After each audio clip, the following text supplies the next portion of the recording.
Oh, hello, dear viewer. You're off the coast today. Oh, wow, you look nice.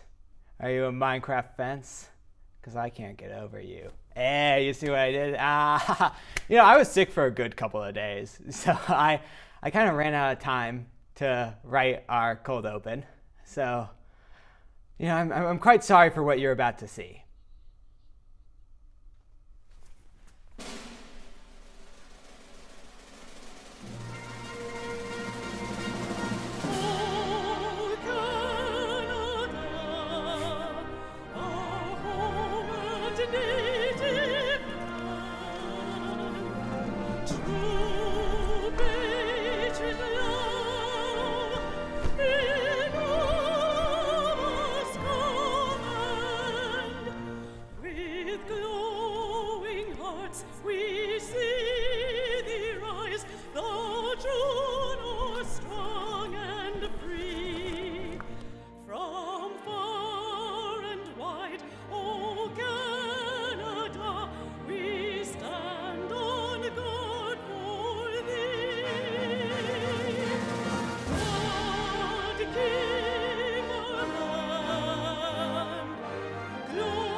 Oh my gosh, I kind of nailed that. I still got it. Like, maybe I should host a late night show. Oh wait, I am. I kind of forgot my mic was still on for that opening part. But we ball, because this is late night Marquette. We just do what we do. Golly, I'm exhausted, guys. Magic water. This is Jordan's special stuff. But yes, the monologue. That is what we are here to do. Today, we are talking about indie filmmaking, a topic I haven't been able to stop thinking about. Mainly because in my classes, people keep bringing up Iron Lung, the hit new indie film by YouTuber Markiplier. It grossed over $50 million in the box office, off an approximately $3 million budget, which is a lot of money to make. And because of this, I feel that no matter where I go, I'm still hearing about this movie. It's in my dreams. Like, I close my eyes and I see Iron Lung. I see Markiplier shirtless. Oh no, this is why I shouldn't improv. Which kind of sucks because I haven't watched it yet. Listen, I haven't watched Iron Lung yet. Listen, I do plan on watching it. I'm just going to have to wait for it to come out on Blu-ray because I was really busy when it was in theaters, working hard or hardly working, and therefore I could not watch it. It was unfortunate, but we move on with our lives. It did inspire me though to want to sit down and talk to you today about indie movies, and because I realized that for the past couple of shows, I've kind of been talking, I've been doing some doomer monologues. And so for just this once, I kind of just wanted to have a bit more of a positive leaning monologue. Don't worry though, next show we'll be back to our regularly scheduled doomer shows. It'll be about how ExxonMobil has realized that dumping oil into the ocean is actually really fun. And so heck, they're just gonna keep doing it. Now, in recent years, I think the world of independent films has started to knock on the door of having a much broader mainstream appeal. This is, in my opinion, largely to do with the presence of the internet. Ah yes, the great World Wide Web. It's a series of tubes. One day you can be flaming some random dude for his opinion on some random video game. The next you could be releasing a documentary about birdwatching that receives like millions of views on YouTube. Like, I watched this. It's a really good documentary and you should check it out. It's free. It's called Listers. Again, it's on YouTube. Which in that case, does it make it a YouTube video? Maybe? I mean, what actually makes something an indie film? Well, according to Wikipedia, it is an indie film is, quote, a feature film or short film that has been produced outside the major film studio system, in addition to being produced and distributed by independent entertainment companies. Which, on the surface, makes sense. But by that fact, technically a movie like Valerian and the City of a Thousand Planets is an indie movie. Which, in my opinion, is a bit of a crazy classification, especially with its near $180 million production budget. I mean, listen, I get this film was made outside the traditional Hollywood system, but like, once you have a budget that big, could you really call it an independent film with a straight face? I mean, the issue is defining something as broad as independent film. You start to get outliers that don't really feel like they belong there. On the other hand, though, if we try to narrow down the definition of indie films too much, we end up leaving out films that definitely do belong there.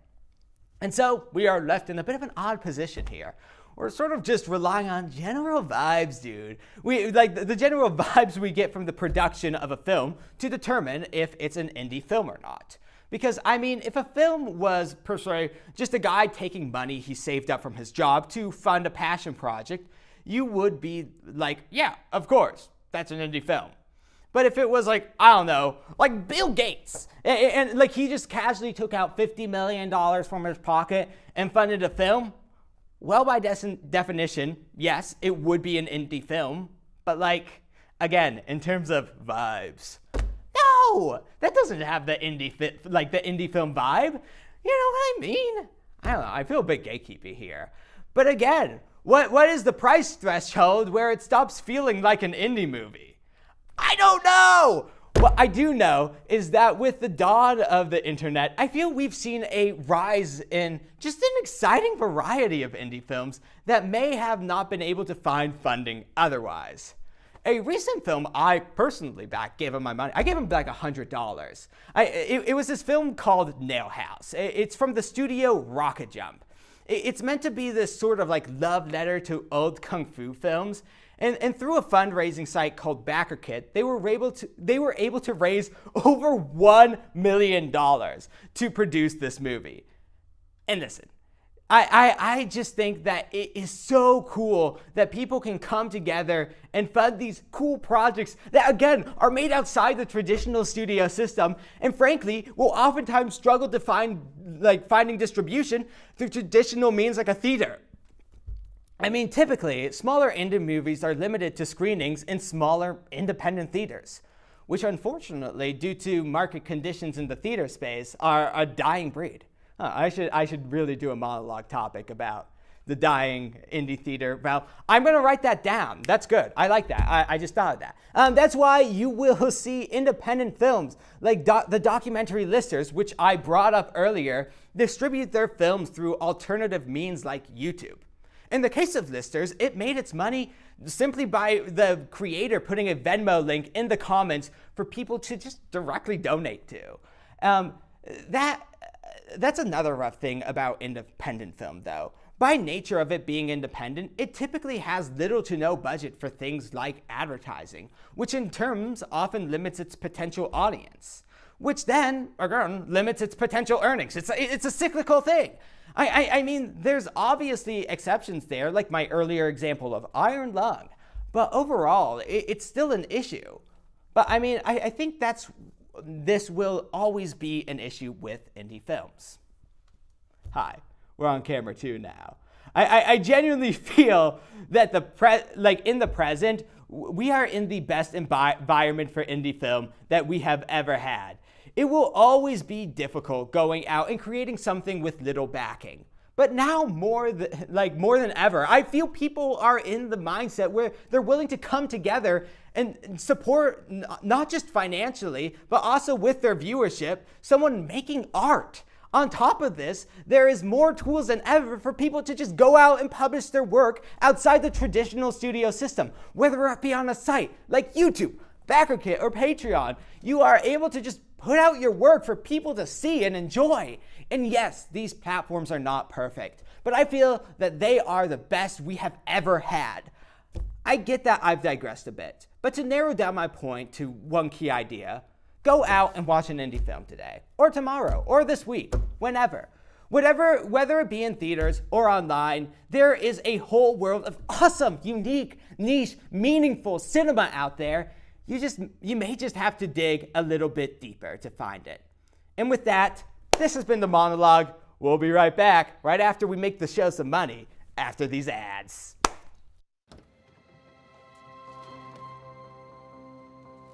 The impact of a meal goes well beyond feeding our bodies.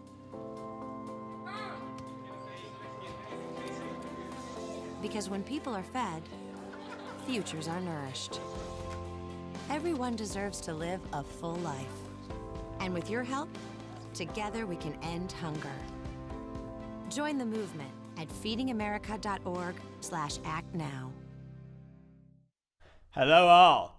You might have been a bit confused with the cold open today. I get it. It was on the more abstract side of things. Listen, dear viewer, I value your viewership, and I understand when you come to a serious show like Late Night Marquette, you expect answers. You know, we aren't messing around here. This is a serious program that will be nominated for an Emmy for serious, hard-hitting storytelling. And that's why, dear viewer, I shall give you the answers. Today, I'm going to be sitting down with the Moose from the Cold Open, Mr. Mussolini. So, good day to you. And a good day to you. I am honored to be on this show, eh? As a moose, people don't typically respect my opinions, so it's nice for someone to finally just listen to what I have to say, eh?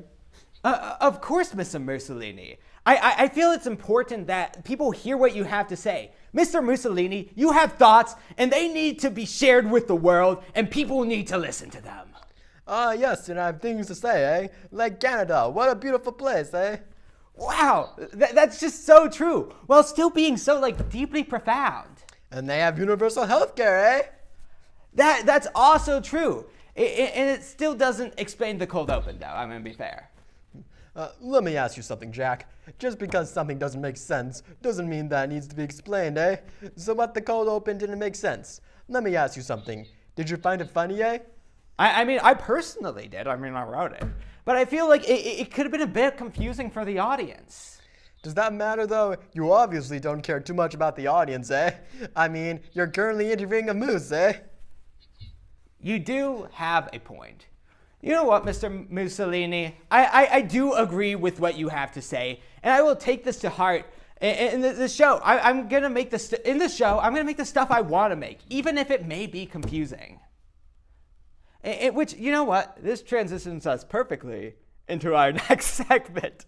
Listen, I am a master at gathering new hobbies. I collect them like Pokemon. You know, you gotta catch them all. In this pre-tape segment, I made sort of an introductory piece for you guys to see, my newest hobby. So here's that.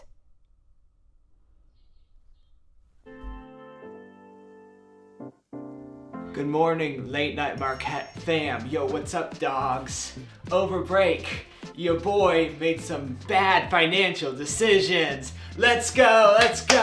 And so we're turning them into Late Night Marquette content so I can write it off on my taxes. Let's go. Side note, I paid way too much in taxes this year. I'm dying, guys. We're gonna be eating ice soup. No, I'm solid. But yes, it's time for me to introduce you all to my newest obsession. Camera down.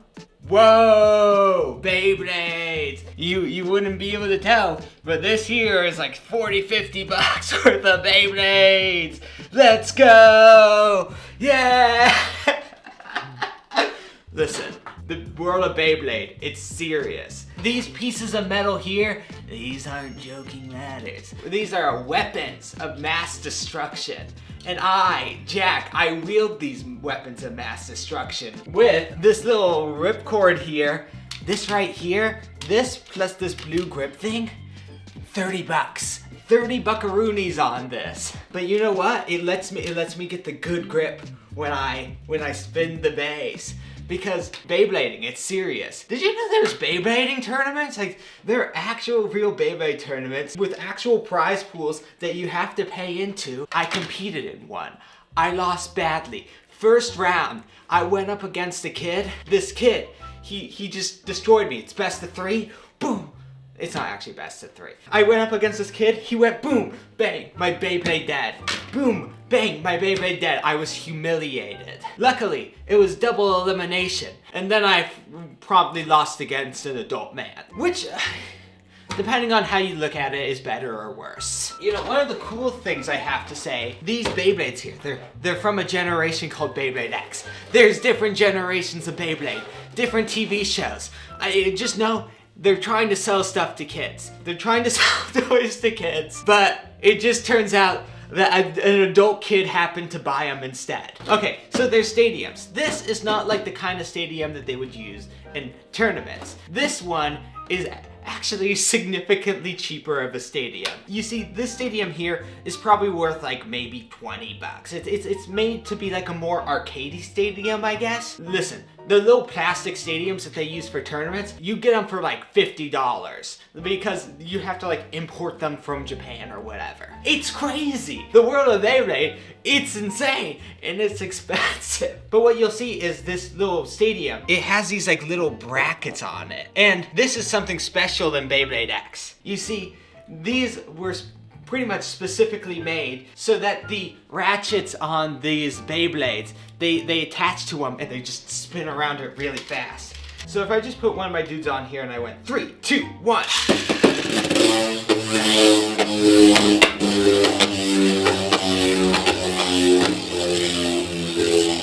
Do you hear this sound?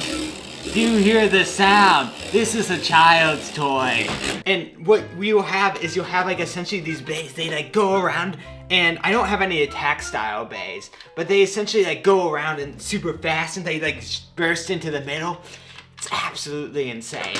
Like, there is no feeling like it. And so with that, this has been my Beyblade. Thank you for looking at it. IRS, these were a vital part of making Late Night Marquette this week. I think that everyone who has watched this would believe that they wouldn't have watched the show without it. And so with that, this Beyblades, they're sick. I love them. I love Beyblades so much. And I'm so happy that you were forced to sit through me talking about that. But with that, unfortunately, our time's up with today. This has been Late Night Marquette. It's been a bit of a weird show, but I promise you, we will finish off this show calm and normal. You know, the tomfoolery, it's behind us. Now I shall send you off with pride, with honor, and most of all, for love of the king. Once again, this has been Late Night Marquette. A big thanks to the crew for making this show possible. I'll see you all again soon. Good night.